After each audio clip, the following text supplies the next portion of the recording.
Yeah, thank you, Cathaoirleach, and I'm glad that Minister Mitchell O'Connor is here to reply this evening.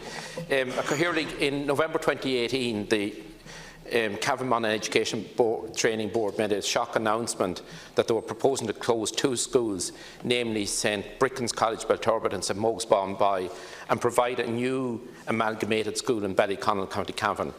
We were told at a briefing on the afternoon by the ETB, the Oireachtas members and the local councillors for that electoral area were briefed by the ETB, who went on then that evening to put the proposal to the full ETB board, which approved the proposal, unfortunately. Subsequently, the representatives of teachers and the boards of management were informed of the ETB proposal. This came completely out of the blue. It's an area that I know very well because I'm from Bawnboy myself, and there was no indication of any such proposal being considered by the Education and Training Board. Subsequently, packed public meetings were held in both Bawnboy and Belturbet, where the organisers of the meetings asked for the community's views in relation to the ETB proposal. There was a very clear message from both meetings that the local community in each school area absolutely opposed the closure of the schools and proposed the so-called amalgamation. The meetings were very representative of the school community in both cases. Speakers on the night included students, past pupils, former teachers, representatives of local sporting and voluntary organisations and local business. Testimonies given that night by past pupils who had gone on to forge very successful careers in many different disciplines of the important influence the schools had on their development as persons and in their chosen careers. Those testimonies were from people working in our own country and people working abroad as well. I've received correspondence from numerous past pupils of both schools who outlined very clearly their appreciation of the school's role in their education and preparing them for careers. It was clear that these schools have had great accomplishments over the years with their students. Both Bawnboy and Belturbet are located in northwest Cavan, as the Cathaoirleach here would know. Students travel over considerable distances to attend both schools. One has to look at the geography when one considers amalgamation or providing services in a different location than where they have been provided up to now. If a school was provided in Ballyconnell, the students furthest west of Bawnboy would be lost to a school in an adjoining catchment area in a neighbouring county and in a different province. Similarly, the students in the Belturbet catchment area, adjoining the Cavan Town catchment area, would be most likely to travel to Cavan Town to source their second-level education rather than Ballyconnell, again for distance reasons. Cavan Town Post-Primary Centre is already heavily subscribed, with all second-level schools there with full enrolments. Minister, very detailed submissions have been made to your department and to Minister McHugh in respect of the role of the schools and their accomplishments over the years. Those submissions detailed the many national award winners and scholarship winners from both schools, and also the participation by both of those schools in All-Ireland competitions, in European competitions, and indeed in other international competitions, where they brought great honour and glory to our own country. Thank you. Minister, I am very anxious that the detailed submissions are given very serious consideration in the Department of Education. I fully believe that if an amalgamated school were to proceed in Ballyconnell, it is one that has not the confidence or the support of the local communities. Thank you, Cathaoirleach. Okay, thank you very much, Deputy Smith, and I know this is a very serious issue for you and for the school community. Just to say to you, I am taking this on behalf of Minister Joe McHugh, and I will comment actually during it because I do know quite a bit about amalgamations of school and was responsible for amalgamation of 2 schools myself.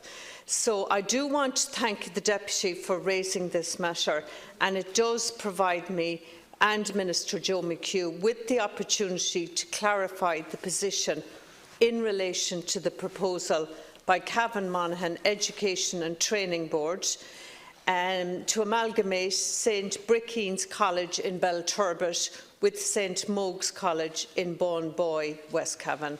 I am aware that there is significant interest in this proposal from interested stakeholders in the area. Both schools are post-primary co-educational schools, as you know, operating under the auspices of the CMETB. At St Bricin's College in Belturbet, it has an enrolment of 195 students in the current academic year. This is a slight decrease from 222 pupils in 2014.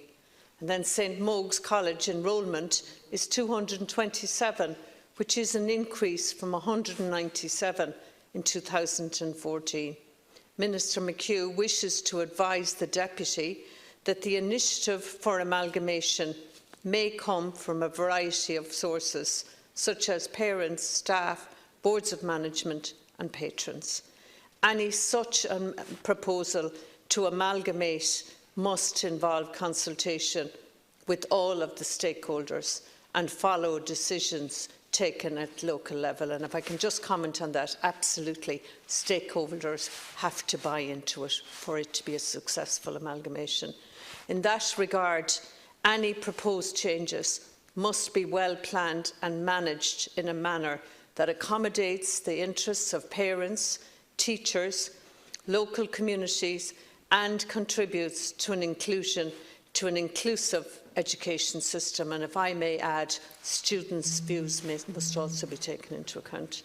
Any proposals are then subject to the approval of the Department of Education and Skills.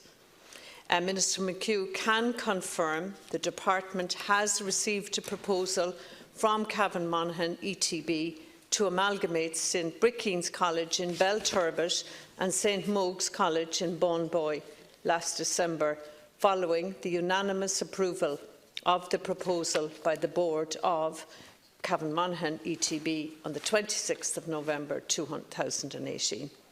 The ETB proposed locating a new school entity in Ballyconnell.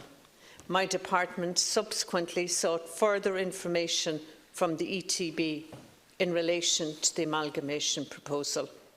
The ETB recently advised the Department of Education and Skills that a series of meetings with stakeholders have taken place and further consultation meetings are planned.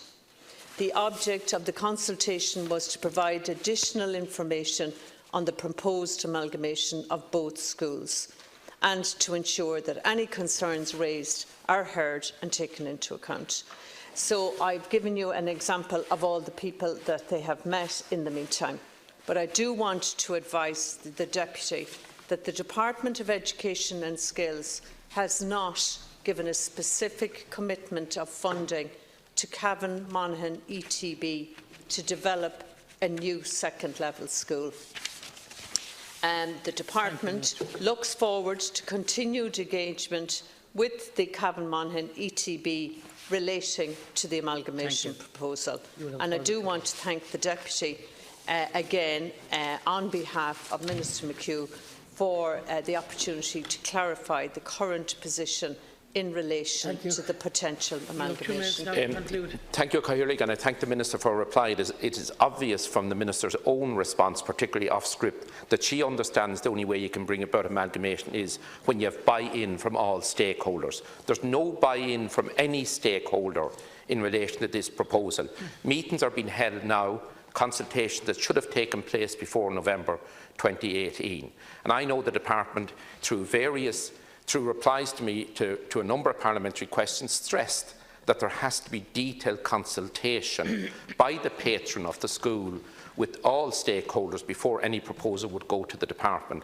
And that's the way it should be, but unfortunately that hasn't been the way this has come about.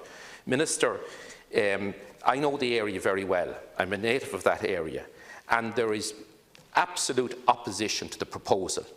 The staff in the schools, the parents of students attending both colleges, past pupils, the wider school community, they are all in favour of retaining the 2 schools at present. I outlined the geographical considerations as well, that some of the pupils who attend those schools at the present time would go, if those schools closed, they would go to schools in adjoining catchment areas, and some of them in different counties and different provinces. That's not the way to deliver second-level education in North West Cavan. I would appeal to you, Minister, to go back to Minister McHugh, as you said you would, and for a relatively small capital investment at each school, there could be a whole range of additional facilities provided. I have attended the awards nights in those schools, and I've listened to people, be the CEO or the director of schools at the ETB, or prior to that at the VEC, and outside speakers, guest speakers, and I laud and praise the schools for the quality of the teaching, the quality of the leadership, and the achievements of the school, both from an educational point of view and also from an extracurricular point of view as well. Their participation in sports in so many different disciplines, their active role in many cross-border projects as well. Minister McHugh gave me a commitment some months ago that he would meet a deputation from both schools, and I would hope that he would be able to do that before the month of August. And I would appeal to you, Minister, if you could bring that message back to Minister McHugh as well. Thank you, Cahill. Thank you very much. And again, the ETB have advised to the Department of Education that a series of meetings that you've talked about, Deputy, have taken place. The object of the consultation, according to the ETB, was to provide additional information on the proposed amalgamation of both schools and to ensure that any concerns raised are heard and taken into account. Of the meetings held with the stakeholders to date, the general consensus expressed is that the proposed amalgamation was the only means of rectifying the deficiencies within both schools' buildings. The Department's view on amalgamation proposals generally is that every case needs to be considered by all involved on its own merits. And then in areas of mature population, where enrolment numbers are reducing over time and school buildings are not being utilised to full capacity, or where there is a separate single-sex school, then there can also be a merit for amalgamation. Equally, it has to be recognised that there can be significant sensitivities involved. These are best addressed through a process of local-level dialogue and consultation aimed at ensuring that any proposal meets the interests of the communities concerned. The ETB have considered that a new school catering for the enrolment of 500 students would better serve the educational needs of the area and provide improved facilities for both schools. A new school would also strengthen the continuance of a post-primary school provision in the West Cavan area. They're the notes that I have from Minister McHugh's office, but I'll absolutely raise with him the points that you have made here very succinctly here this evening. Thanks very much, Deputy. Thank you very much, Minister. Thank you, Deputy.